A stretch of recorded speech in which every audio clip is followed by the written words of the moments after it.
प्यारे साथी नमस्कार। स्वागत है आपका अपने YouTube channel Udaipur learning classes पर। तो इस क्लास के अंदर हम राजस्थान जीके के महत्वपूर्ण प्रश्न देखेंगे जो आने वाले एग्ज़ाम सीईटी एग्ज़ाम 2026 के लिए वेरी वेरी मोस्ट इम्पोर्टेंट साबित रहने वाले हैं। तो अगर आप चैनल पर पहली बार आए हैं तो चैनल को सब्सक्राइब ज़रूर कर लीजिएगा। तो बिना समय गंवाए शुरू करते हैं आज के महत्वपूर्ण प्रश्न। तो क्वेश्चन नंबर 1 आपके सामने है। कोपेन के जलवायु वर्गीकरण के अनुसार राजस्थान के कौन से जिले जो कि AW यानी कि उष्णकटिबंधीय आर्द्र जलवायु प्रदेश के अंतर्गत पूर्णतः समाहित हैं। तो यहाँ पर जो ऑप्शन है, ऑप्शन 1 है बाड़मेर, जालोर और सिरोही। ऑप्शन 2 है बांसवाड़ा, डूंगरपुर और झालावाड़। ऑप्शन 3 है जैसलमेर, बीकानेर और गंगानगर। ठीक है। और ऑप्शन 4 जो है इस प्रकार है अलवर, भरतपुर और धौलपुर। तो जो इस प्रश्न का सही आंसर है, कौन सा आंसर सही हो जाएगा, जल्दी से आंसर कमेंट करिएगा। ठीक है, जल्दी से इसका आंसर कमेंट करिएगा। Very very most important question है। ठीक है, तो देखिए यहाँ पर जो सही आंसर होगा अपना कौन सा हो जाएगा,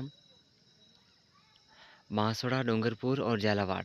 ठीक है, बांसवाड़ा, डूंगरपुर और झालावाड़ बिल्कुल सही आंसर हो जाएगा, ऑप्शन 1।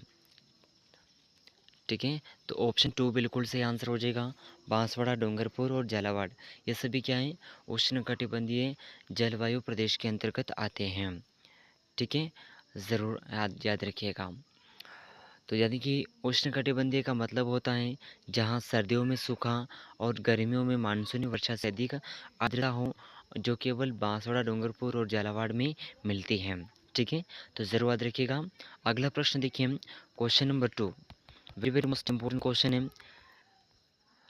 बिजोलिया किसान आंदोलन के दौरान 1919 में गठित राजस्थान सेवा संघ की स्थापना वर्धा में किनके द्वारा की गई थी। तो माणिक्यलाल वर्मा और जयनारायण व्यास, मोतीलाल तेजावत और गोविंद गिरी। ऑप्शन 3 है विजय सिंह पथिक और रामनारायण चौधरी और हरिभाई किंकर। ऑप्शन 4 थे हीरालाल शास्त्री और अर्जुनलाल सेठी। तो यहाँ पर सही आंसर हो जाएगा ऑप्शन, कौन सा सही आंसर हो जाएगा, जल्दी से आंसर कमेंट करिएगा। ठीक है, वेरी वेरी मोस्ट इम्पोर्टेंट। तो इस प्रश्न का सही आंसर हो जाएगा ऑप्शन सी, विजय सिंह पथिक, रामनारायण चौधरी और हरिभाई किंकर। ठीक है, तो ऑप्शन सी इस प्रश्न का बिल्कुल करेक्ट आंसर हो जाएगा। अगला प्रश्न देखिए, question number 3, very very most important question है। चित्रकला की किस शैली में नीलम जैसे गहरे नीले रंग का प्रयोग और उद्यान चित्रण की प्रधानता के साथ साथ शिकार के दृश्यों में महिलाओं को भी धनुष बाण के साथ दिखाया गया है। तो ये कौन सी शैली है, बूंदी शैली, कोटा शैली। ऑप्शन 3 है किशनगढ़ शैली और मेवाड़ शैली। तो ये कौन सी शैली है जिसमें महिलाओं को भी धनुष बाण के साथ में दिखाया गया है। तो ये शैली हो जाएगी कोटा शैली। ऑप्शन बी यहाँ पर बिल्कुल करेक्ट आंसर हो जाएगा। ठीक है, ज़रूर याद रखिएगा। अगला प्रश्न देखिए, क्वेश्चन नंबर 4। राजस्थान के कबीर माने जाने वाले दादू दयाल जी के दादू पंथ की मुख्य पीठ नारायणा जयपुर में स्थित है। तो दादू जी ने अपने उपदेश किस स्थानीय भाषा में दिए थे। मेवाती भाषा, मारवाड़ी भाषा, ढूंढाड़ी भाषा या बागड़ी भाषा। तो सही आंसर हो जाएगा, इन्होंने अपने उपदेश जो हैं ढूंढाड़ी भाषा में दिए थे। कौन सी भाषा, ढूंढाड़ी भाषा। तो ऑप्शन सी यहाँ पर बिल्कुल करेक्ट आंसर हो जाएगा। ठीक है, दादू जी अहमदाबाद से आकर के राजस्थान में बसे थे। उनके ग्रंथ वाणी और दुरांश ढूंढाड़ी और सदुकड़ी भाषा में है, क्योंकि उस क्षेत्र की आम बोलचाल यही थी ताकि अनपढ़ व्यक्ति भी इसे समझ सकें। ठीक है, अगला प्रश्न देखिए, क्वेश्चन नंबर 5।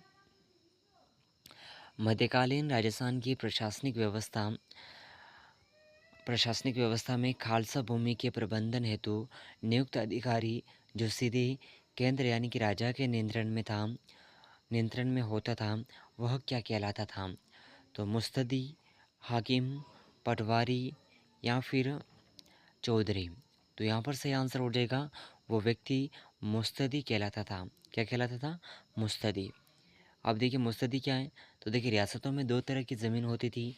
एक तो खालसा जो कि सीधे राजा के पास होती थी, और दूसरी थी जागीर जो कि सामंतों के पास में होती थी। खालसा का पूरा वित्तीय और प्रशासनिक हिसाब रखने वाला अधिकारी मुस्तदी कहलाता था। ठीक है,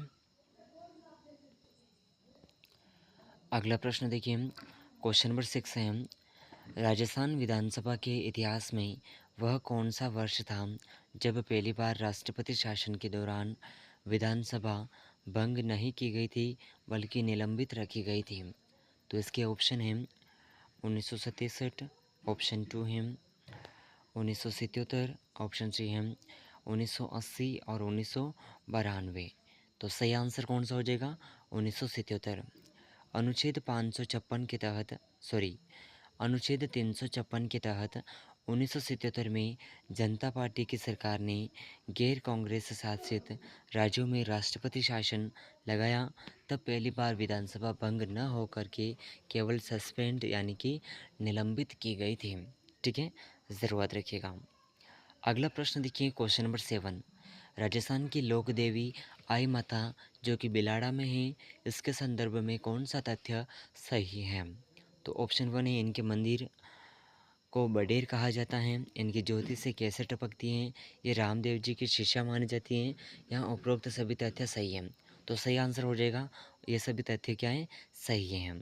ठीक है, आई माता के बडेर में जो मंदिर है, इसमें कभी मूर्ति नहीं होती बल्कि अखंड ज्योति चलती है, जिसे प्राकृतिक रूप से कैसे टपकती हैं, ये रामदेव जी की अनन्य शिष्या थी और इन्होंने समाज सुधार के लिए कार्य किए थे। ठीक है, अगला प्रश्न है क्वेश्चन नंबर 8, मारवाड़ के शासक मालदेव के विरुद्ध शेर शाह सूरी ने गिरी सुमेल का युद्ध जो कि 1544 ईस्वी में लड़ा गया था, इस युद्ध में मालदेव ने किन दो प्रसिद्ध सेनापतियों ने अदम्य साहस का परिचय दिया था? गोरा और बादल, जयमल और फत्ता, जेता और कोपा, आला और उदल। तो सही आंसर हो जाएगा ऑप्शन सी, जेता और कुंपा। ठीक है, ऑप्शन सी इस प्रश्न का बिल्कुल करेक्ट आंसर हो जाएगा। और देखिए, यह युद्ध पाली के जेतारण में हुआ था, सूरी कूटनीति से जीता था। जेता और कुंपा की वीरता देखकर ही सूरी के मुंह से निकला था कि मैं मुट्ठी भर बाजरे के लिए अपनी पूरी दिल्ली की बादशाहत खो देता। ठीक है, ज़रूर याद रखिएगा। अगला प्रश्न देखिए, क्वेश्चन नंबर 9, राजस्थान में वालरा कृषि स्थानांतरित कृषि जिसे कहते हैं, मुख्य रूप से किन जिलों के पहाड़ी क्षेत्रों में आदिवासियों द्वारा की जाती हैं? तो ये कौन से क्षेत्रों में की जाती हैं? उदयपुर, डूंगरपुर और बांसवाड़ा। ऑप्शन बी बिल्कुल सही आंसर हो जाएगा। ठीक है, ज़रूर याद रखिएगा, इस प्रश्न का ऑप्शन बी बिल्कुल सही आंसर हो जाएगा। ठीक है, अगला प्रश्न देखिए, क्वेश्चन नंबर 10, आहट सभ्यता जो कि उदयपुर में है, तो बनास संस्कृति के नाम से भी जानी जाती है। इस सभ्यता के लोग किस धातु से पूरी तरह परिचित थे और इसके उपकरण बनाने में निपुण थे? लोहा, सोना, तांबा और जस्ता। तो यहाँ पर अपना सही आंसर हो जाएगा ये जो है तांबा। ठीक है, ऑप्शन सी सही आंसर हो जाएगा, तांबा में निपुण थे। ठीक है, तो आहड़ बनास नदी के किनारे विकसित हुई थी और यहाँ की तांबे की खदानें जो कि खेतरी आदि से निकटता के कारण तांबे गलाने के कारखाने और तांबे के हथियार प्रचुर मात्रा में मिले हैं, इसीलिए इसे ताम्रवती नगरी भी कहते हैं। तो आज के इस क्लास के अंदर हमने 10 महत्वपूर्ण प्रश्न कंप्लीट किए हैं।